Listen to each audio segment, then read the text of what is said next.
Washington, Pennsylvania's congressional district map is a partisan gerrymander that clearly, plainly, and palpably violates the state's constitution, the state Supreme Court said on Monday, adding to a string of court decisions striking down political maps that unduly favor one political party. The court banned the current map of the state's 18 House districts from being used in this year's primary and general elections, and ordered that a new map be submitted to the court by February 15. But the state's Republican-dominated legislature, which approved the current map in 2011, has already said it would try to overturn such a decision in federal court. That would set up another legal battle over gerrymanders in a year already filled with them. But an appeal to the federal courts would very likely fail, election experts said, because decisions based solely on interpretations of state law as this one appears to be are generally beyond the reach of federal judges. For the same reason, the state court's decision has no direct bearing on a string of challenges to partisan gerrymanders that are already moving through the federal court system. Earlier this month, in fact, a divided panel of 3 federal judges left intact the same Pennsylvania House map that the state court threw out on Monday. If the state court ruling stands and the map is redrawn, the consequences could be serious for Republicans, who are already battling national political headwinds in their effort to maintain control of the House in the midterm elections this fall. Pennsylvania is a swing state that has backed governors, senators, and presidential candidates from both political parties in the last 2 election cycles.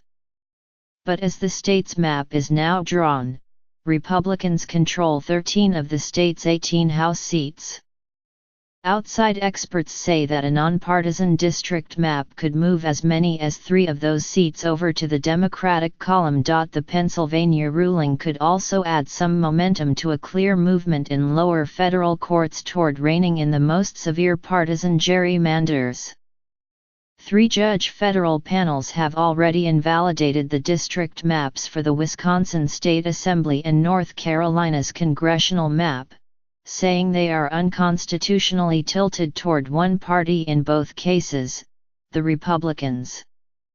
Each panel's ruling broke new ground. The United States Supreme Court has stayed those decisions while it considers the Wisconsin case, and one from Maryland challenging a congressional map drawn by Democrats that eliminated a longtime Republican district. So unless the Supreme Court intervenes in the Pennsylvania case as well, the state may be the only one where a new court-ordered map will take effect in time for the midterm elections. Primaries for the state's congressional representatives are scheduled for May 15. In Monday's decision, the Pennsylvania Supreme Court split along party lines in striking down the state's House map, with the court's 5 Democrats in the majority and its 2 Republican judges in dissent. The majority did not lay out its reasons on Monday, saying they will be explained in a later written opinion. The original complaint, filed in June, relied heavily on an argument that the map violated the state constitution's freedom of speech guarantees, which are broader than those in the federal constitution. Gerrymander opponents have argued in both state and federal lawsuits that partisan redistricting violates the First Amendment by punishing one party's voters for speaking with their votes in opposition to the other party. Among the evidence presented by the plaintiffs' lawyers in the suit, originally brought by the League of Women Voters of Pennsylvania, was that as many as 5 seats held by Republicans would have been won by Democrats if neutral maps had been used, meaning maps that did not contort districts and divide communities. Pennsylvania is considered one of the most gerrymandered states in the nation, with congressional districts twisted into fanciful shapes, including one that has been described as looking like Goofy kicking Donald Duck. The court order on Monday required the legislature to submit a new map for the governor's approval or veto by February 9. If new boundaries are not approved by February 15, the court said, it would decide on a map itself, relying in part on suggestions from parties to the lawsuit. The state court appeared to be less divided on the central issue of the case than the 5-2 party line split might suggest. Chief Justice Thomas G. Saylor, a Republican, acknowledged in his dissent that recent federal court rulings raise substantial concerns as to the constitutional viability of Pennsylvania's current congressional districts, but he argued that the court should have awaited the federal Supreme Court's decision in the Wisconsin gerrymander case, expected this spring, before making its own ruling. My position at this juncture is only that I would not presently upset those districts, he wrote.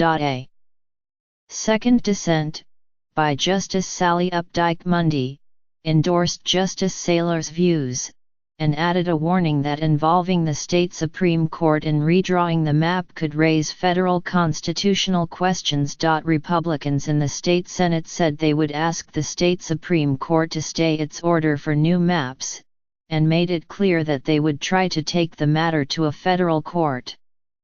But legal experts said their chances appeared slim at best, because federal courts generally have no authority to review state court decisions that exclusively involve state law. The state Supreme Court took pains to say that the state constitution was the sole basis for its ruling requiring a new map. The most likely argument for federal review, election scholars said, is that the court order violated the federal Constitution's Elections Clause, which delegates authority over elections to state legislatures. The Supreme Court entertained a similar argument in Bush v. Gore, the case that determined the outcome of the 2000 presidential election. But the court later narrowly rejected the idea that state legislatures have sole authority over elections in a 2015 decision that, fittingly, dealt with redistricting in Arizona. This case was designed from the get-go to get to the Pennsylvania Supreme Court and no further, said Justin Levitt, an election law scholar and associate dean at Loyola Law School in Los Angeles. There are one or two exceedingly long-shot ways that Republicans might attempt to get this in front of the Supreme Court. But I would not lay odds on that. Monday's decision, should it stand, adds one more cut in a calamitous year for Pennsylvania's Republican House delegation. Representative Tim Murphy resigned his seat after he reportedly asked a woman who he had an extramarital relationship with to seek an abortion. A special election to replace him is scheduled for March 13, and the state Supreme Court order said it would be held under the existing House map. Over the weekend, Representative Patrick Meehan was removed from the House Ethics Committee after the New York Times reported that he had settled a sex harassment complaint brought by a former aide. Mr. Meehan represents the goofy-kicking Donald Duck District, the 7th, in the southeastern part of the state. We're going to have a whole series of very competitive congressional elections with a lot of uncertainty, said G. Terry Madonna, director of the Franklin and Marshall College poll and a longtime analyst of Pennsylvania politics. If Republicans are forced to redraw the boundaries, Mr. Madonna said, they might sacrifice Mr. Meehan's district to shore up other Republican districts in a way that could pass muster with the court.